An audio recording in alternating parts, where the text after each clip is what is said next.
네, 오랜만에 밤이스럽다라는 것에서 벗어난 말씀을 드릴 수 있어서 기쁘고 행복하다. 어제 바른미래당 의총에서 김관영 원내대표가 사퇴를 선언하면서 한 말입니다. 그동안 숱한 사퇴 요구도 강경한 입장을 보이다가 본인이 직접 사퇴의가를 뽑은 이유는 뭔지 김관영 바른미래당 원내대표 직접 연결해서 들어보겠습니다. 김관영 원내대표님 나와 계시죠? 네, 안녕하세요. 김관영입니다. 아직까지는 원내대표신 거죠? 네, 그렇습니다. 예. 목소리가 생각보다 굉장히 씩씩하신데 좀 홀가분하십니까?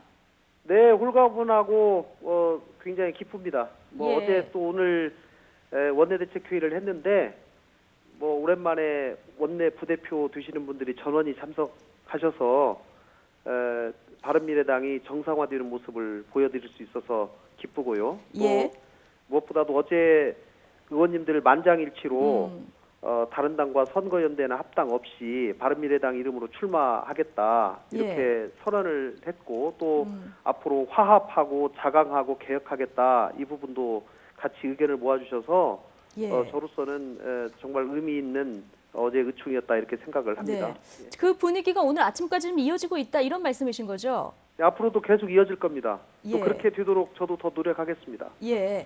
자, 나를 몰아내는 건 해당 행위다. 그동안 사퇴 없다 이렇게 강경 입장이셨는데요. 어제 의원들 투표 가기도 전에 자진 사퇴를 하셨거든요. 이게 갑작스러운 결정이십니까? 아니면은 미리 그림을 그리고 들어가신 겁니까? 제가 여러 번에 걸쳐서 얘기를 했습니다. 우리가 자강 선언을 하자. 그리고 그 어떤 당과도 합당이나 연대하지 않겠다고 선언한다면 내가 사퇴하겠다라고 얘기를 했습니다. 저도 사실 그 부분을 저희 사퇴를 주장하시는 분들이 이게 받아들이기가 쉽지 않을 거라고 생각을 했었습니다.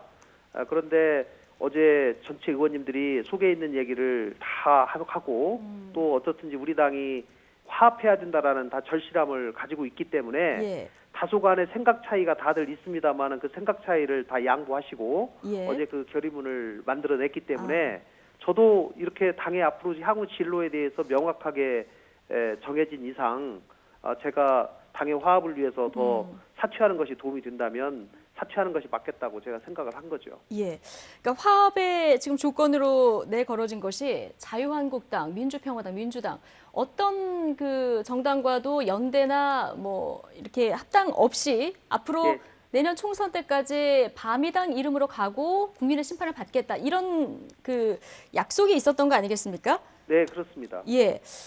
자, 그런데 이게 약속이잖아요. 법적 효력도 없습니다. 정치가 생물이라서 내년 총선 전에 어떤 상황이 벌어질지도 모르는데 이렇게 되면 약속 이행 안 하면 또 그냥 흐지부지 되는 거 아닌가 이런 지적을 하는 분들도 계신데요. 이제 약속 이행 안 하면 다 죽는 거죠. 다 죽는 거다. 그리고 사실은 정치에서 가장 중요한 것은 국민과의 약속이라고 저는 생각합니다. 그리고 그 약속을 지키기 위해서 노력을 해야 되는 것이고요. 그런데 만약에 국민들 앞에서 이렇게 저희 당이 모든 의원들이 약속을 해놓고 그리고 만약에 지키지 않는다면 어떤 국민이 저희 당을 지지하겠습니까? 만약에 이 약속을 도저히 본인의 소신과는 저촉돼서 할 수가 없다라고 하면 그런 분은 예를 들면 탈당할 수도 있겠지요. 그러나 저는 그런 일은 없을 것이다 생각하고 바른미래당이 하나 돼서 앞으로 정말 잘해보자라고 한 것이 사실 창당 이후에 처음이거든요.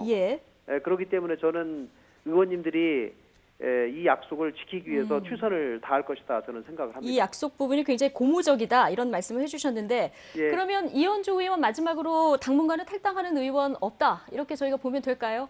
네, 저는 그렇게 생각합니다. 알겠습니다. 자, 그런데요. 사실 바른미래당 창당 취지에 공감하시는 분들도 많은데 실제 선거에서는 지금까지 성적표가 굉장히 저조한 이런 상황입니다. 이게 1년 동안 앞으로 좀 고민하고 또 앞으로 숙제로 남아있는 부분일 것 같은데요. 저희 당의 큰 숙제인 것이 맞습니다. 그런데 이제 지난번 국민의당 창당하고 선거를 치러본 저는 경험이 있는데요. 이게 제3당에 대한 지지가 상당히 있는 것도 사실입니다만은 평소에는 이 거대 양당에 가려서 이 빚을 발하기가 참 쉽지 않습니다. 그러나 정작 투표를 우리가 바른미래당 이름으로 끝까지 하겠다라고 하는 그 당의 지속 가능성이 확인된 이상 이제는 국민들께서 조금씩 마음을 여시고 지지를 보내줄 거다 생각을 하고요. 예. 또 우리 당도 국민들의 지지를 얻기 위해서 더 혁신하고 노력하고 거대 양당의 그런 잘못된 것들을 개혁해내는 모습을 앞에 서서 보여줘야 된다고 생각을 합니다. 예. 작년에 저희 당이 바른미래당이 국회 특수활동비를 앞장서서 폐지를 했는데요. 네. 그 당시에 상당히 큰 호응을 받았었던 것도 사실입니다. 이제 그 거대 양당이 담합을 해서 하지 못하는 국회 개혁, 또 이번에 선거제도 개혁도 바른미래당이 앞장서서 폐쇄까지 이끌어냈는데요. 이런 것들이 잘 마무리될 수 있도록 해야 될 것이라고 생각합니다. 자, 그런데 총선 가까이 갈수록 최근에 여론 흐름을 보면은 뭐 진보 보수 이 거대 양당으로 지금 몰리는 이런 현상을 보이고 있거든요. 예. 그것도 저희가 극복해야 될 뭐 일입니다. 그러나 그동안 도대체 바른미래당이 존재할 수 있을까? 깨지는 거 아니야? 찢어지는 거 아니야? 이런 국민들에게 의구심이 있었던 것이 사실이기 때문에 어제의 선언으로서 바른미래당의 그런 의구심이 사라진 이상 이제 바른미래당도 상당한 역할을 할 것이다 저는 생각합니다. 예, 알겠습니다. 어쨌든 김관영 원내대표 어제 결단을 하시면서 당의 갈등이 봉합이 됐는데 그런데 여전히 그 손학규 체제에 대해서 대표 체제에 대해서 불만을 가진 의원들이 지금 당내에 있는 걸로 알고 있습니다. 이 분위기가 어느 정도입니까? 뭐 물론 있었던 것도 사실입니다. 그러나 어제 그 의원총회와 또 저희 당의 그 선언을 통해서 당이 화합하자고 하지 않았습니까?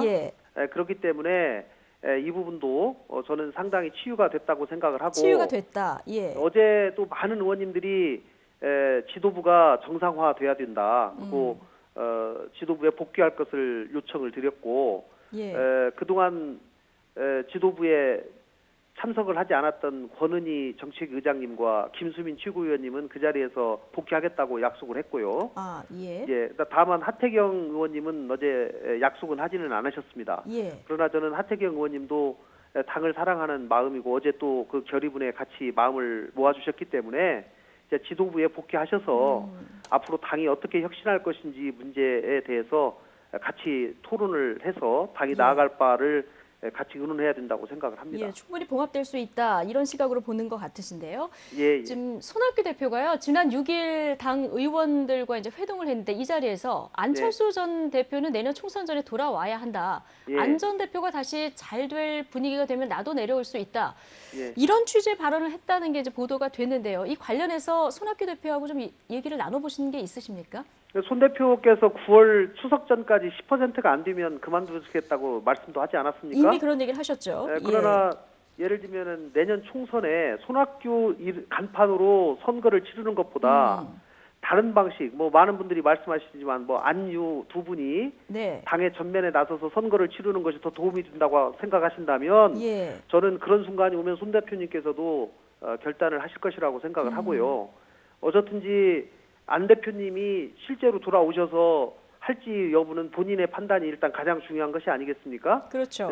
지금은 독일에 가 계시기 때문에 그 부분에 관해서 명확한 의사를 표명을 하지 않은 상황이기 때문에 뭐 안 대표님이 돌아오시는 것을 전제로 해서 뭐 하고 하는 것은 아직은 적절하지 저는 않다고 생각합니다. 알겠습니다. 아직 돌아오시지 않았기 때문에 어쨌든 새 원내대표 선출이 다음 주 수요일이죠?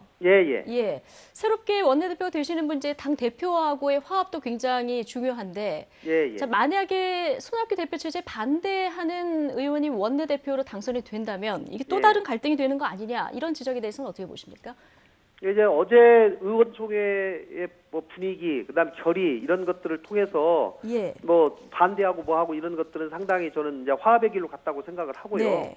차기 원내대표는 당내 화합을 이끌어내서 내년 총선을 준비해야 되는 중요한 자리이기 때문에 그 문제도 저는 충분히 잘 협력해서 해나갈 것이라고 생각합니다.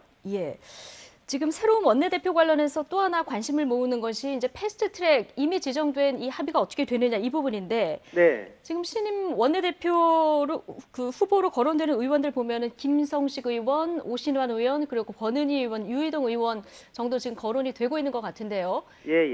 누가 되느냐에 따라서 이 패스트트랙 재협상을 주장하거나 다시 뭐 사보임을 한다든가 이런 일이 벌어질 가능성은 없을까요?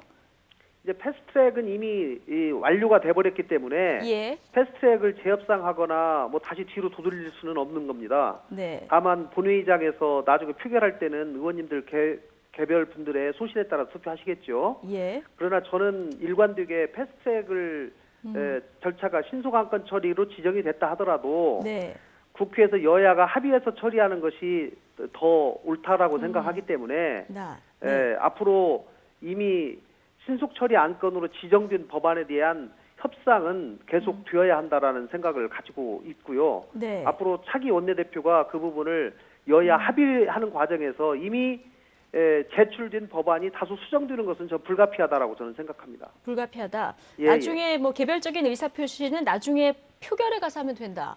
예, 그렇습니다. 예. 그리고 어제 모든 의원님들이 바른미래당이 패스트트랙 절차를 통해서 선거제도 개혁과 사법제도 개혁에 대해서 개혁의 의사표시를 했고 그걸 성과로서 다 평가를 해주셨기 때문에 물론 패스트트랙의 그 과정에서 반대하시는 의원님들도 계시지만은 어쨌든지 이제 그 절차가 완료됐기 때문에 그 완료된 절차에 대해서는 또 개혁의 성과로 또 평가를 다 해주셨습니다. 예. 자, 그동안 홍영표 전 원내대표하고 패스트트랙 전국을 이끌어 오셨는데요. 지금 민주당 새 원내사령탑에 이인영 의원이 어제 선출이 되지 않았습니까? 앞으로 바른미래당과의 관계, 궁합 어떻게 예상하시는지 마지막으로 좀 짧게 듣겠습니다. 제3당은 야당입니다. 그리고 1당과 2당이 담합해서 정치가 후퇴하는 것을 막으면서 견인해내야 되는 책임도 있기 때문에 앞으로 적절한 협력과 또 견제 이런 것들을 잘 해내가리라고 생각하고요. 이인영 원내대표도 제가 뭐 옛날에 개헌특위 1소위원장, 제가 2소위원장을 맡아서 개헌 문제를 같이 1년 넘게 의논을 해온 사이입니다.